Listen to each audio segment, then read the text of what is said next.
Oreilles. Radio Kédou, le journal avec Sotelma Malitel.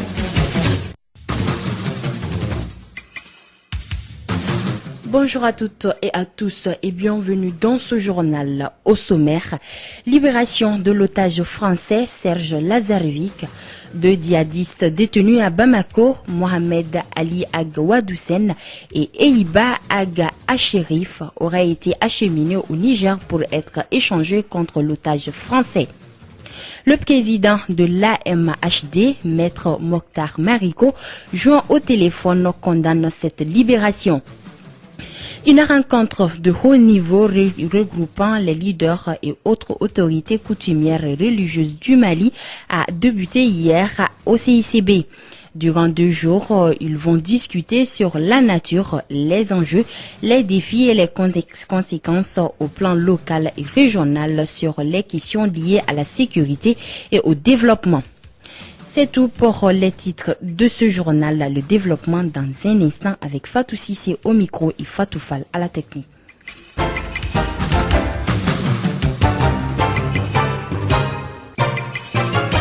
Bonjour à toutes et à tous et bienvenue. Libération de l'otage français Serge Lazarevic. Dans un communiqué, le président de la République et le gouvernement du Mali se réjouissent de la libération de l'otage français Serge Lazarevic hier mardi dans le secteur de Kidal. Son enlèvement dans la ville de Hambori le 24 novembre 2011 en compagnie de Philippe Verdon, malheureusement mort, restait comme une tâche à notre sens de l'hospitalité. Sa libération nous est un immense soulagement, poursuit le communiqué qui ne précise pas notre part dans sa libération. Écoutons le ministre des Affaires étrangères, de l'intégration africaine et de la coopération internationale, Abdoulaye Diop. Je voudrais d'abord exprimer notre soulagement en tant que gouvernement du Mali suite à la libération de l'otage français Serge Lazarevic et exprimer notre satisfaction par rapport à ça et notre joie en tant que dernier otage français détenu et qui puisse regagner sa famille. Et nous voudrions vraiment féliciter la coopération des services maliens qui ont travaillé avec leurs homologues français et nigériens pour pouvoir arriver à ce résultat. Ce résultat, vous vous en doutez, est le fruit d'un long travail pendant des mois et des années. Pour pouvoir arriver à ce résultat, nous voudrions vraiment saluer toutes les personnes qui ont pu contribuer à ce résultat et aussi en ce moment précis exprimer nos pensées pour les otages qui sont encore détenus ici ou là dans le Sahel et souhaiter aussi que leur libération puisse se faire dans les jours prochains. Voilà, c'était là les précisions de maître monsieur Abdoulaye Diop. Et toujours sur le même sujet, même si le gouvernement malien n'a fait état d'une libération de prisonniers en échange de l'otage, il est pourtant évident que Serge a été libéré contre une ou plusieurs contreparties. Selon le site sahélien.com, citant un élu local du nord du Mali, 2 djihadistes détenus à Bamako, Mohamed Ali Ag Wadoussen et Eiba Ag Acherif auraient été acheminés récemment au Niger pour être échangés contre l'otage français. Cet échange n'a pas laissé indifférents les défenseurs des droits de l'homme au Mali, les hommes politiques et même la société civile. Les organisations des droits de l'homme du Mali condamnent cette libération.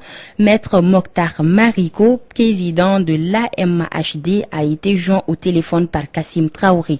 Bon, moi je vous dis qu'on est vraiment indigné par cette libération parce que nous ne la comprenons pas du tout. Nous ne pouvons pas comprendre qu'après avoir organisé une marche où nous avons rencontré le ministre de la Justice, il nous avait donné beaucoup d'assurance par rapport au traitement de ce dossier et au suivi de ce dossier. Et voilà qu'on est devant un fait accompli. On libère des terroristes. Et vous savez, le monde entier est en train d'organiser une lutte farouche contre les terroristes, mais au Mali, on les libère. Là, on ne comprend pas du tout cela. Voilà pourquoi on est indigné. Et nous interpellons le gouvernement du Mali afin qu'il fasse la lumière sur ces conditions de libération. Parce que le peuple malien a besoin de savoir la vérité. Toute la vérité sur cette libération. Et récemment, ce monsieur a tiré sur un garde, monsieur Soufara, devant la prison centrale de Bamako. Comment peut-on libérer ce genre d'individus? Alors, maître, qu'est-ce que vous allez faire au-delà de la conférence de presse que vous organisez? Au-delà de la conférence de presse, nous allons nous organiser entre défenseurs des droits humains et voir les procédures appropriées. C'est-à-dire saisir quelle juridiction maintenant afin que justice soit rendue aux victimes. Donc nous pensons que le Mali n'a pas la volonté de faire juger ces terroristes. Donc nous allons nous diriger vers d'autres instances juridictionnelles internationales qui vont permettre aux victimes que justice soit rendue. Voilà, c'était là les précisions de Maître Mokhtar Mariko, président de l'AMHD, joint au téléphone par Kassim Traoré. Le gouvernement doit des explications au peuple malien suite à ces libérations. C'est l'avis du président du parti PS Yelenkoura, Amadou Goïta, pour qui le gouvernement malien foule au sol les principes des droits de l'homme au Mali. Nous l'écoutons. Nous nous réjouissons surtout de la libération de l'État français. Nous pensons aujourd'hui que cette libération ne peut que réjouir la famille de cet otage. Mais aujourd'hui, nous nous inquiétons des conditionnalités dans lesquelles l'otage a été libéré, puisque nous avons appris que des terroristes dangereux ont été libérés en contrepartie de cette libération. Aujourd'hui, avec la libération de ces terroristes, surtout du Wadisen, les pensées vont surtout aux familles des victimes du Wadisen, aux familles surtout du gardien des prisons, qui était là pour s'acquitter de sa mission, qui était là pour garder ces prisonniers dangereux et qui a rendu la vie à la suite des coups tirés par Wadisen. Donc aujourd'hui, nous nous inquiétons. Nous assumons aujourd'hui qu'on ne peut pas construire un pays sous l'impunité. On ne peut pas construire un pays sous un non-droit. Comment peut-on libérer un Wadisen qui est danger d'abord pour le Nord, un danger pour l'ensemble du Mali et qui a endeuillé tant de familles au Mali. Et nous désapprouvons cela. Nous demandons des explications de la part du gouvernement Mali. Pourquoi après Ouka, pourquoi après Boka, le Yodi Wadisen qui avait fui la prison, qui a été arrêté grâce à la fidélité des forces de sécurité du Mali, à la sécurité d'État, et 6 mois après qu'il se trouve libéré pour sauver la vie des Français. Oui, nous sommes d'accord pour la libération de l'otage malien. Mais si c'est plutôt un otage malien qui avait tué un militaire français, la France avait accepté de libérer cet otage pour une contrepartie, je pense que non. Notre gouvernement doit une explication à l'ensemble des peuples maliens. Notre gouvernement doit expliquer le pourquoi et le comment cette libération s'est opérée. Et du côté de la société civile, le chercheur Abdoulaye Niang estime pour sa part que le régime d'Ibrahim Boubacar Keïta est piloté par la France. Il a été joint au téléphone par Maramadou Kane. En tant que citoyen, je suis désolé de constater que le Mali du président Ibrahim Boubacar Keïta est beaucoup plus sous l'emprise de la gouvernance française. C'est désolant de voir un terroriste libéré pour libérer un Français, dans la mesure où ce terroriste, il y a quelques mois, avait attiré l'attention de toute la population malienne et même de la sous-région. Et on avait dit bravo quand on l'a repris, et qu'aujourd'hui nous apprenons qu'ils sont libérés parce que simplement le Mali doit obéir à l'exaction de Paris. Et on n'a pas voté pour le changement, on a voté pour Ibeka. Ça, je pense que c'est le citoyen qui vous parle de tout cœur. Et ça désengage nos militaires qui sont au front, qui font l'effort d'arrêter des ennemis de la nation. Ils les amènent à Bamako, et Bamako, dans la petite politique, les livres, je veux dire nos militaires, les livres à ces gens-là. Parce que qu'est-ce qu'ils vont faire? Ils vont aller et puis montrer à nos soldats que vous êtes rien. Et à présent, que pensent certains Bamakois de cette libération de Wadoussen? Un micro-trottoir réalisé par Assitou Kanté.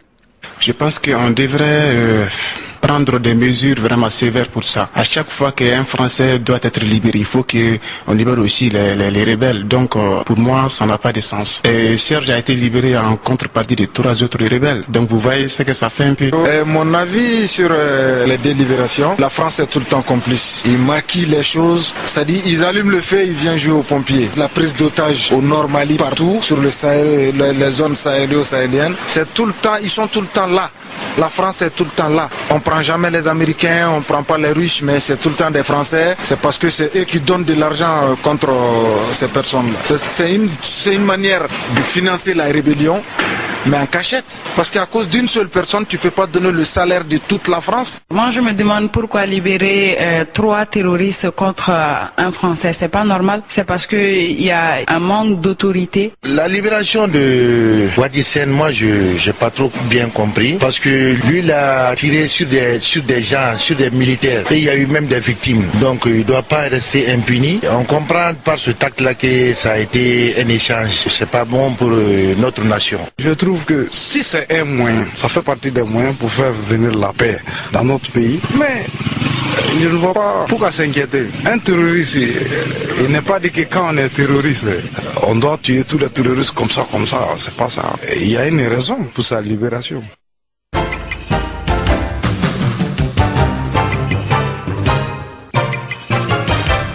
Contribution des dépositaires des légitimités coutumières, religieuses et socio-culturelles au processus de paix et de réconciliation nationale.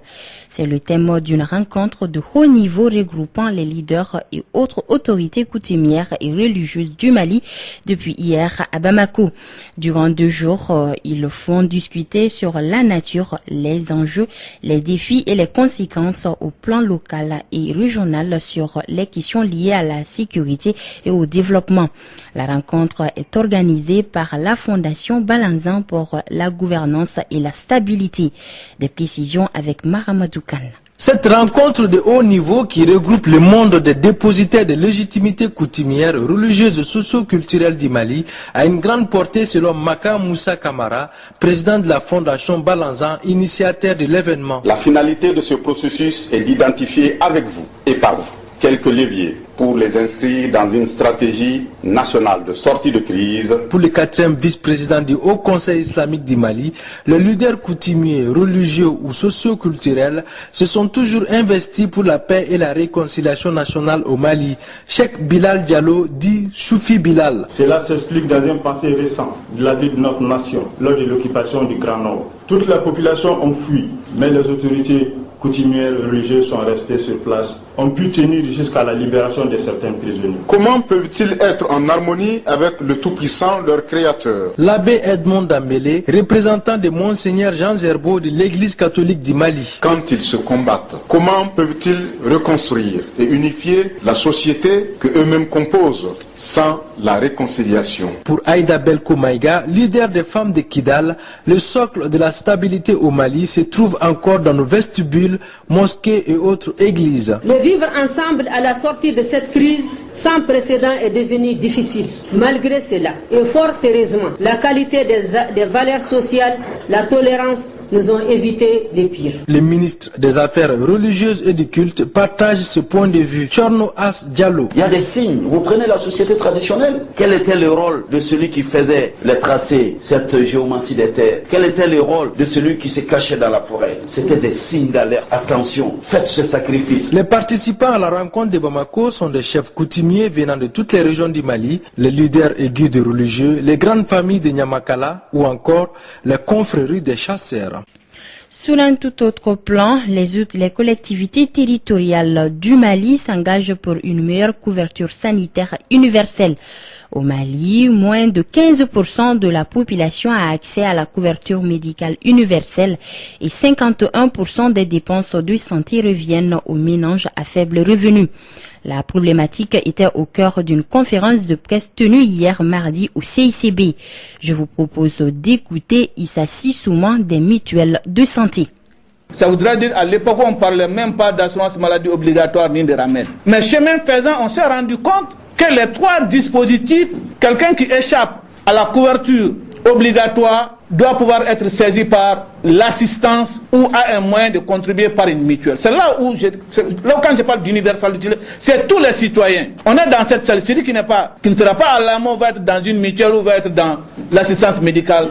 On ne peut pas échapper à l'un des 3 mécanismes. Maintenant, dans les faits, la construction a été juxtaposée. En fait, il dit on a les mêmes mécanismes de fonctionnement, mais on n'a pas les mêmes cibles. Nous ciblons au niveau de la mutualité les 78% des Maliens qui ont la capacité de payer une cotisation. Maintenant, cotisation qui peut être paramétrée en fonction des capacités contributives des populations concernées. À Bla, vous n'aurez pas la même cotisation qu'à Nderaboukan, vous n'aurez pas peut-être la même cotisations qu'à Diboli par exemple. Donc il y a des études spécifiques que nous faisons pour paramétrer les cotisations avec les réalités locales.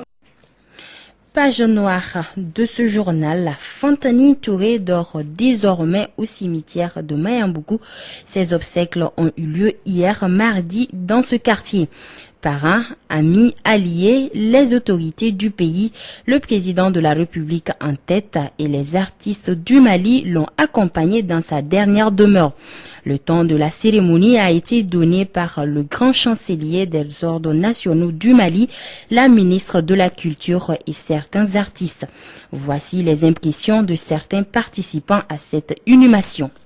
Au nom de son Excellence, Monsieur le Président de la République, grand maître des ordres nationaux, au nom des membres du Conseil des ordres nationaux et à mon nom propre, je présente à la famille, aux parents, amis, collaborateurs proches, alliés et à l'ensemble des artistes du Mali de l'illustre disparu mes condoléances les plus émues. Ensemble, prions le Tout-Puissant, l'Éternel, l'Unique, le Clément et le Miséricordieux pour que le tribunal devant lequel il nous dévance lui soit favorable et que le Tout-Puissant l'accueille dans son paradis éternel. Fantani Touré, au-delà de l'artiste, c'est un grand cœur. Défenseur de la cause des filles et des femmes, qui n'aura ménagé aucun effort pour faire entendre la voix de cette couche vulnérable. Il nous revient de perpétuer l'état d'esprit de celle qui un jour créa le festival féminin Les Voix de Bamako. Il nous revient de faire bénéficier les générations nouvelles du talent, du savoir-faire et de l'engouement intrinsèque à son domaine d'artiste de Fantani Touré.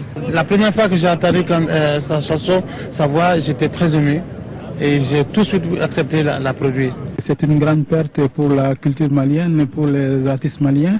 Donc on est beaucoup triste aujourd'hui, mais c'est la loi de la vie, on ne peut rien contre la mort.